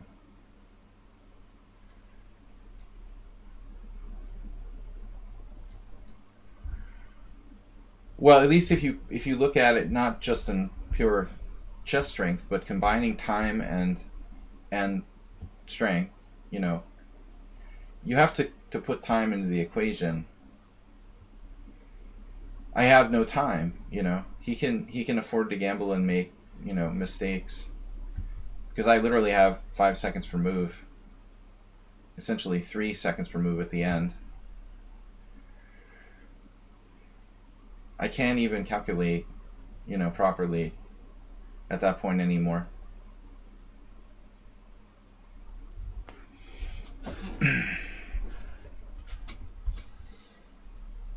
But normally, if they're that fast, then they're making some kind of like really bad positional mistakes. That's why they're 2200. They're sacrificing speed for positional play, or, you know, there's some kind of problem with their games. But this guy was like, you know, he didn't really do anything dramatically wrong, just maybe some little oversight tactically that I didn't have time to see. You know, really bad mistakes, right? You know, I mean, my last opponent didn't make any really bad mistakes. Maybe the computer found some very specific way I could have got a nearly winning position. But I don't, you know, have the ability to look for deep variations when I have 5 seconds left. In the end, when I was pushing the pawn, I have a chance I'm better there. Yeah, he gambled there. Pretty big, I would say. He was risky to let my pawn, to go into that knight ending where my pawn... But honestly, I didn't think there was enough pawns left for me to have serious winning chances there. I figured it was a draw, even there when my pawn looked dangerous. He was still, you know, it looked like he was still able to contain it. I didn't want to take this way, but I've got this check. I didn't see how dangerous that check is. Wow, sharp play by Slagy. What does that mean? I never castle.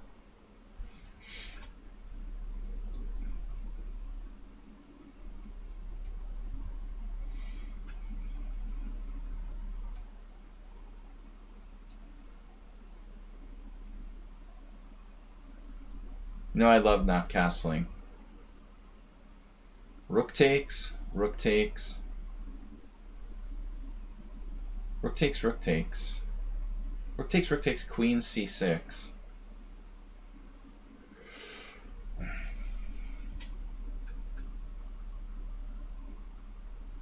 Yeah, Waite's still hanging on here. It's unbelievable. Thanks, World Loser. Yeah, Monday morning's not my strong point, you know, for speed and accuracy. That's not the best for capture. So I have time for one last quick game. Alright, Troll, you already played. This is casual from position. What is that? This is abject pawn.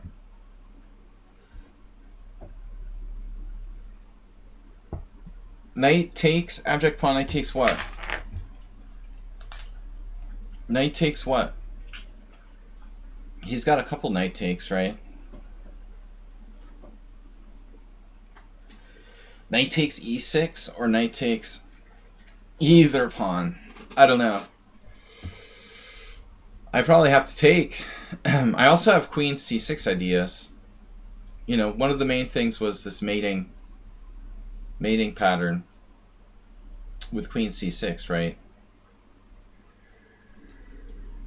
I'm trying to checkmate him on the long diagonal, so I may or may not have a queen c6 in some moment there. Oh, I wanted to play the reverse elephant gambit, but I forgot.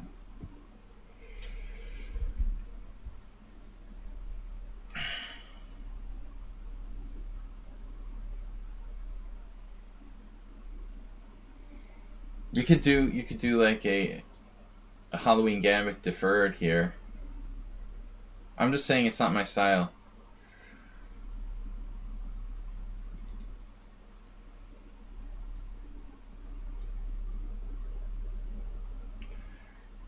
Yeah, in general, word loser. I don't always play very sharply, but I can.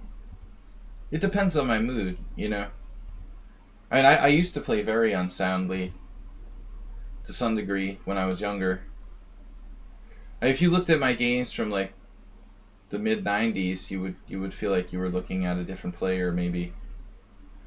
Um, it depends, but I try to keep it principled, especially on the stream. And I'm a teacher, and I have to teach people. I try to teach people to play in a controlled way. But I sometimes get sometimes I get tempted. I get tempted to play kind of crazy. Bishop c5.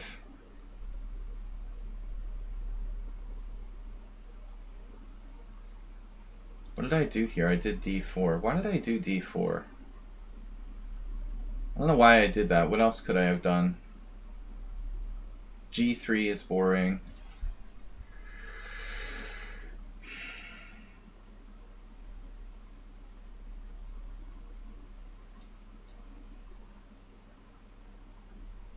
Well, loser, you have a perception. We all have perceptions, right? I'm not saying I'm a crazy wild player, because I'm not, but everyone's perception is based on sort of comparing people to themselves. And you being a wilder player, I think, although you can play controlled at times, gives you the perception that I'm probably more conservative than I really am. If you were a very conservative player, you would probably think that I'm more aggressive than I really am. It's like when I play poker, the guy who acts after me, I always think that they're like way, way looser than they really are, because I'm like constantly seeing them, I'm constantly reacting to them, and I'm constantly like angry when they raise before it's my turn. So everything is based on perception. People who are aggressive players think that I'm very, very positional and quiet, style, and then people who are really quiet positional players think I'm like an unsound tactical player. That's what I always argue. I think I am a little bit more on the positional side,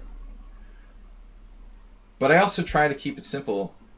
I think I try to play more principally here. I mean, yesterday I didn't castle with black against the strong I am, who was like 2,500 in a tournament game. I mean, I'm not like, I mean, I feel like there are really boring players. They just like to d4, bishop f4, e3, c3 every single game, or I'm not a wild player and Tal like, but also I can play like that at times.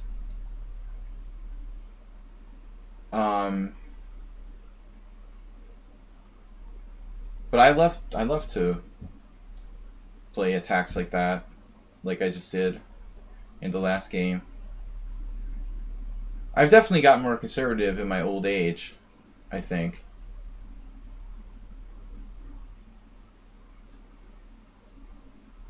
I was really, really reckless when I was younger. I look at some of my games and I'm like horrified. I was like, how could I possibly play that move? I can't believe I played like that. That's literally what I would say to myself. So abject pawn. Abject pawn, I gotta go. Don't let this be a really long game. Oh, it's Emmanuel Lasker.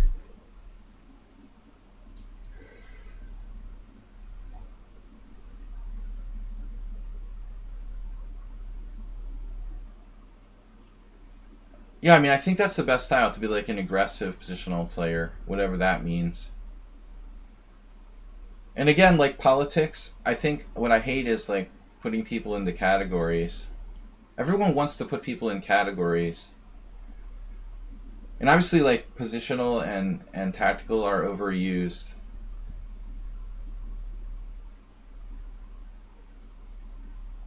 So you try to play safer against stronger opponents.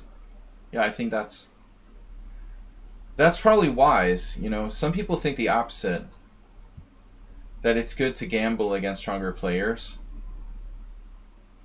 to play wildly aggressive because, you know, there's a better chance something crazy will happen. Yeah, I don't really agree with that philosophy either.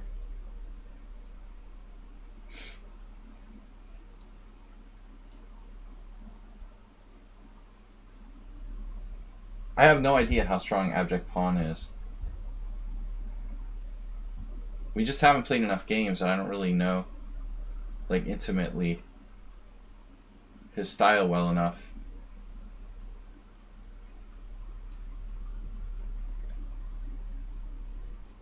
I'm like 15-1. I think he had a reasonable game here, but what's he supposed to play? C5. C5 may not work. I didn't realize C5 doesn't work because of Queen C4. So he got his rook in a box.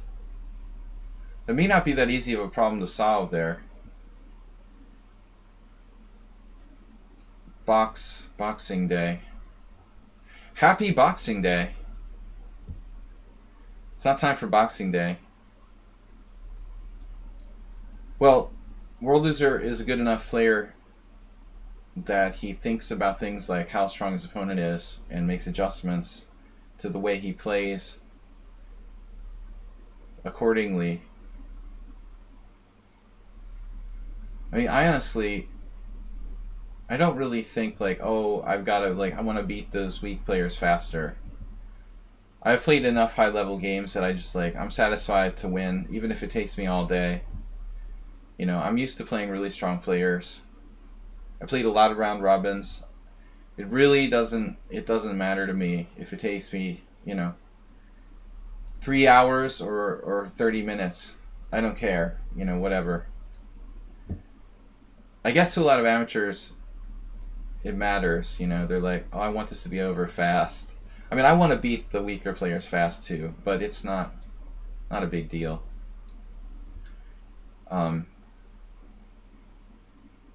My style is, yeah, I like to play without risk if possible.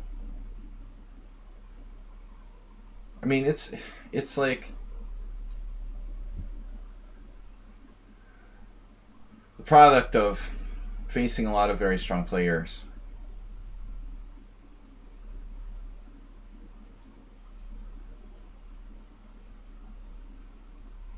Where people just don't, you know, they just don't lose easily. I gave up, like, trying to win easily a long time ago. The hard way is the only way for me to win.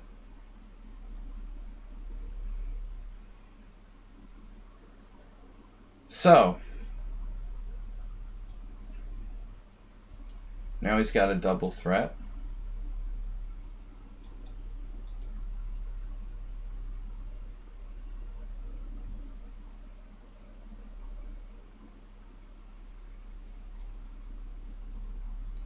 How do I finish him off?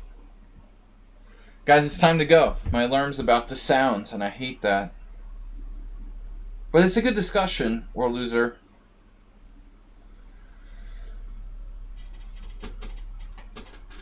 But I think a lot of grandmasters would disagree with you about my style.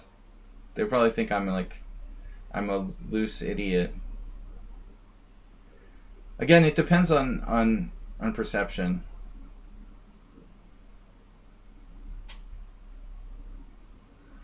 Yeah, this is annoying. How do I finish him off here?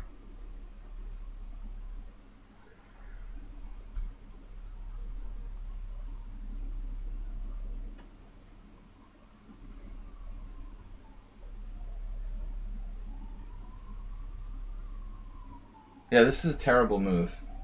You have to play rook a8, and you have to go active and see counterplay here. Trading rooks is like, it's suicide, objectively.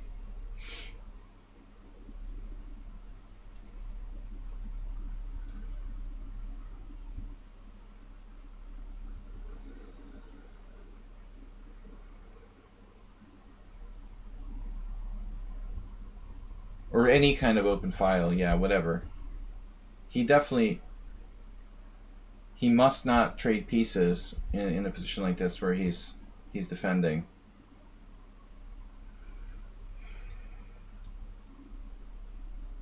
Oh, I just lost my rook. Yep. That'll do it.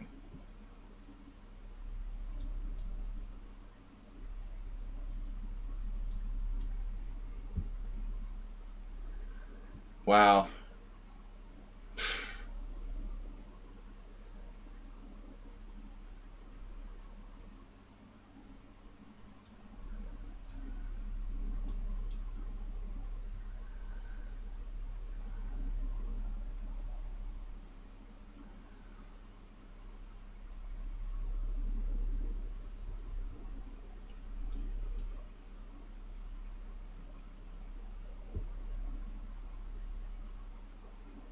No, I was focused on the other knight fork.